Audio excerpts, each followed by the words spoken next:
రైతులు పంటలకు ఎక్కువ మొత్తంలో యూరియాను వాడవద్దని జగదేవ్పూర్ మండల వ్యవసాయ అధికారి వసంతరావు తెలిపారు. మండల పరిధిలోని చాట్లపల్లిలో రైతులకు నానో మరియు యూరియా, డిఏపి పంటలకు ఏ విధంగా వాడాలో అవగాహన కల్పించారు.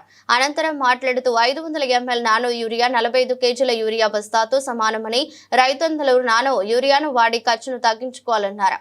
కార్యక్రమంలో ఏఈఓ కృష్ణమూర్తి, రైతులు నరసింహులు, దేవేందర్, సాయులు, కనకయ్య, సత్తయ్య, మల్లయ్య పాల్గొన్నారు. వాటిల్లో కొంచెం పోయింది మీరు ఏదైతే కొట్టాలనుకుంటున్నారో ఆ మందు కూడా దీంట్లో పోసి కలపండి. రెండు కలిసినాయి అనుకోండి, స్ప్రే చేసుకోవచ్చు. విరిగిపోతే మాత్రం ఆ మూత పడేసి దేని దాన్ని సపరేట్ చేసుకోవాలి. అదేనండి, మనం బయట టెస్ట్ చేసుకోవాలని చెబుతున్నాం.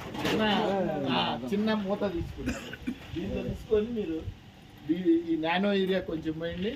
వేరే మీరు కొట్టాలనుకున్నా ఏదైతే కొట్టాలనుకున్నారో ఆ మందు రెండు కలపండి. క్లియర్గా కలిసిపోతేనేమో కొట్టేసేయండి, ఏం ఇబ్బంది లేదు. అదే మీకు విరిగిపోయినట్టు అవుతుంది. ఇప్పుడు జింకు కానీ అట్లాంటివి అయితే మాత్రం పగిలిపోయినట్టయితే అది వేరు కొట్టుకోవాలి. పని చేయదని కాదు, అది వేరు కొట్టాలి మందు, ఇది వేరే మందు కలిపి. అది మూసుకుపోతుంది, వర్షం పడ్డ మూసుకుపోయి అది రంధ్రాలు మూసుకుపోతే నీళ్ళు అట్లే ఆగుతాయి. ఆగినప్పుడు మొక్కలకి ఏమవుతుందంటే గాలి ద్వారా, ఈ వేర్ల ద్వారా ఆక్సిజన్ తీసుకోవాలా, అట్లనే న్యూట్రియంట్స్ అంటే మన పోషకాలను కూడా వేర్ల ద్వారా తీసుకోవాలి.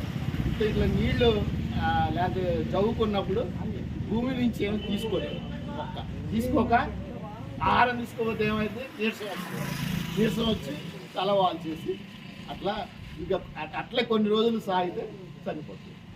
అట్లా కాకుండా మీరు ఇది గమనించిన వెంటనే ఏం చేయాలంటే నీళ్ళు ఏదైనా ఉంటే నీళ్ళు తీసేయాలి. నీళ్ళు నిలబడి ఉంటే వీలైతే ఈజీగా అందుతారు, అది తీసుకుంటాయి.